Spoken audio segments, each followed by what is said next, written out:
Bé, gràcies. Bé, efectivament, com va dir el proponent, l'any passat vam debatre una moció sobre el cotonet de les Valls que va presentar Compromís a la Comissió d'Agricultura i que va esmenar el Partit Popular precisament en una esmena dient que si fallava la lluita biològica que se demanara aquesta autorització. Nosaltres no vam posar el text original, ho vam acceptar com a esmena perquè teníem molta cautela i molta preocupació per efectes que aquesta mesura podia tindre i perquè confiàvem que la lluita biològica donarà fruits. Perquè pensem que aquest tema, òbviament, cal anar amb molta cautela. Hem d'assegurar-nos que aquesta autorització no suposa, al final, un tir en el peu, perquè encara que estiga autoritzat a Espanya, després el que volem fer és que aquestes taronges se puguen vendre en tota Europa, Estats Units i els principals mercats que tenim. I cal recordar que aquest producte continua estant prohibit a la resta de països europeus. I si analitzen mostres d'aquest producte en altres països europeus, segurament paralitzaran la venda i acabarem possiblement arruïnant a les empreses comercialitzadores i als citricultors. I sé que això no és ni el que vol vostè ni el que volem nosaltres. Per tant, aquesta actuació, si se fa, s'ha de fer amb molta cautela i amb les màximes garanties que això no passi. Recentment, a més que l'any passat, com ha exposat vostè, se va prohibir la utilització del clorpirifos i el metil, per abreviar, en la Unió Europea, el Consell de la Unió Europea ha pres la decisió publicada en el Diari Oficial de la Unió Europea del 13 d'abril passat incloure el clorpirifos en l'annex del Conveni d'Estocolm sobre contaminants persistents o COP. L'Autoritat Europea de Seguretat Alimentària, la EFSA, ha dut a terme l'avaluació tant del clorpirifos com del metil i diu que actua com a inhibidor i causa enverinament per col·lapse del sistema nerviós de l'insecte. Les conclusions principals de l'avaluació són les següents. El potencial genotòxic encara continua sent incert, encara que s'han identificat casos positius d'aberració cromosòmica en diferents estudis. Els efectes observats en relació a la neurotoxicitat per al desenvolupament indiquen un perill real. Les evidències epidemiològiques existents de l'exposició indiquen que afecten al desenvolupament neurològic dels xiquets i de les xiquetes. Les evidències epidemiològiques existents relacionades amb el desenvolupament neurològic en xiquets i xiquetes reafirmen la preocupació existent en relació als riscs d'aquests productes, del metil i del clorpirifos. Per tant, això és el que diu la EFSA i això ha sigut el motiu per el qual s'ha prohibit aquest tipus de productes. Per tant, compte en el que estem parlant, perquè podem matar, efectivament, el cotonet, però podem acabar tenint tota la collita en l'arbre perquè ningú el vulgui comprar. Està clar que el metil se degrada molt abans que el clorpirifos i que segurament en un anàlisi a mig termini no s'acaba de detectar. El problema és que el principal mercat que tenim a l'estat espanyol, els valencians, és Europa. A Europa venem fruita molt fresca, inclús clementines en fulla, i per tant la detecció pot ser immediata. I més quan saben que estem autoritzant o que estem demanant autoritzar un producte que no se pot vendre. Sabem perfectament què ha passat en Europa, en productes que venen de Turquia, per exemple, que s'ha paralitzat la venda perquè tenen aquests productes, o què ha passat també en exportacions als Estats Units de països del sud d'Amèrica, que s'han paralitzat la venda d'aquests productes. Per tant, nosaltres presentem altres mesures.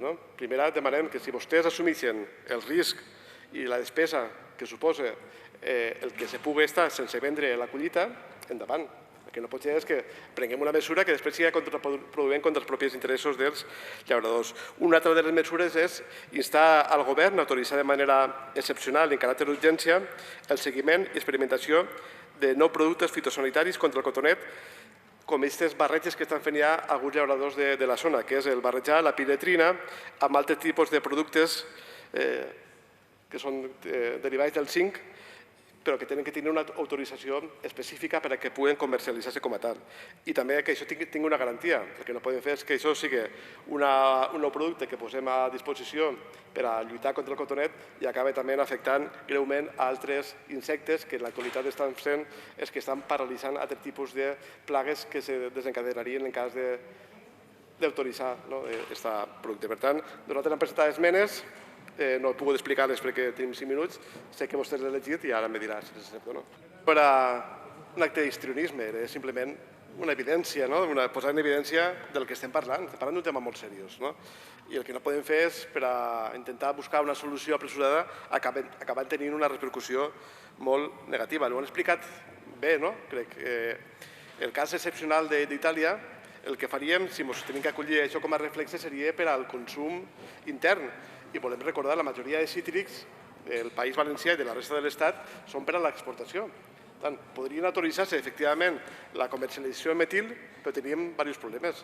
Un problema seria que únicament seria per al comerç dins de l'Estat, perquè les exportacions les paralitzarien totes, i dins de l'Estat ja veuríem si les cooperatives o les cadenes de distribució estarien a favor de comercialitzar aquest producte sabent que pot tindre efectes negatius.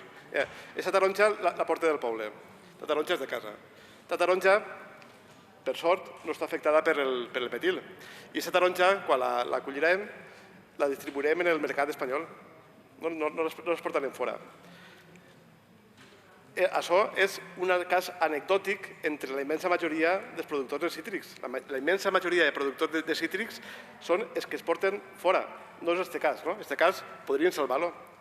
Podrien vendre un producte, una taronja tractada en un producte que hem escoltat, el que diu la EFSA, de les contraindicacions que pot tindre, i enganyar al consumidor venent-li un producte que està tractat en un producte que no té totes les garanties fitosanitàries ni sanitàries ni efectes secundaris clars.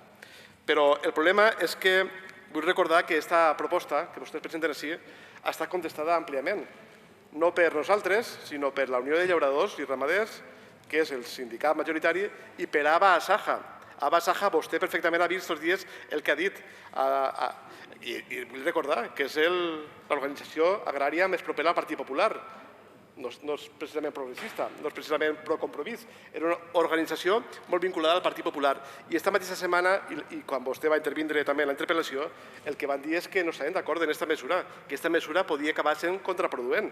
Per tant, compte en el que estem fent. Està clar que hi ha una organització, un grupet, que li han fet aquesta proposta, que tots estan desesperats i que tots volem propostes per a intentar solucionar el problema del cotonet, però compte en el que estem proposant perquè no compta ni en el suport majoritari de les organitzacions agràries valencianes. Nosaltres, vull recordar, des que estem així, en aquesta cambra, des del 2015, hem estat contínuament presentant mocions i propostes per a els cítrics valencians i, per extensió, és de la resta de tot l'Estat. I veiem com quan governa un partit te vota en contra i quan governa te vota en contra. I quan estan a l'oposició, tot allò que han votat en contra ho proposen una altra vegada. El que tenim que fer també és ser seriosos. Una moció, encara que s'aprovarà avui, sabem que no té cap tipus d'efectes pràctics i tampoc no volem generar cap tipus d'expectativa. Votem a favor o votem en contra, el Ministeri farà el que creurà oportú. I nosaltres sí que som molt crítics en l'actuació del Ministeri. Ho hem sigut des del principi. Pensem que no ha fet tot el que hauria de fer. Ha estat un obstacle moltes vegades per autoritzar la solta de coses tan bàsiques com la lluita biològica, on allà les comunitats autònomes no tenien l'instrument per a fer-ho sense l'autorització del Ministeri. Volem més mesures, volem que se continuï investigant, volem que s'autoritzen la barreta d'aquests productes que ha comentat ADES, volem que s'incrementen les trampes de feromones.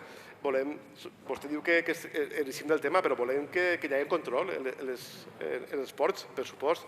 Per on entren les plagues? Les plagues han entrat per els ports holandesos que no tenen cap tipus de control. També li demanarien, per favor, al Partit Popular que deixaren d'utilitzar el terme cotonet de les valls. I aquest cotonet és de Sud-àfrica, no de les valls. Va vindre de Sud-àfrica i té que tindre el nom.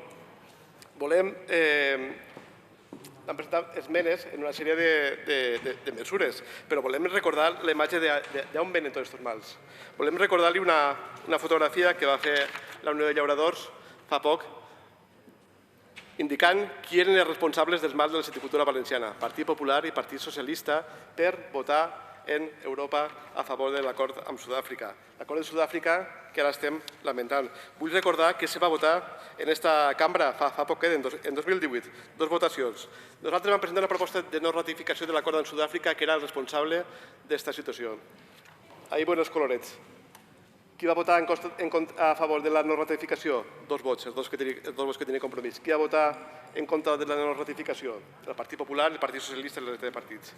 Qui va votar el mateix ple a favor de ratificar l'acord comercial amb Sud-àfrica? Ahí està el coloret.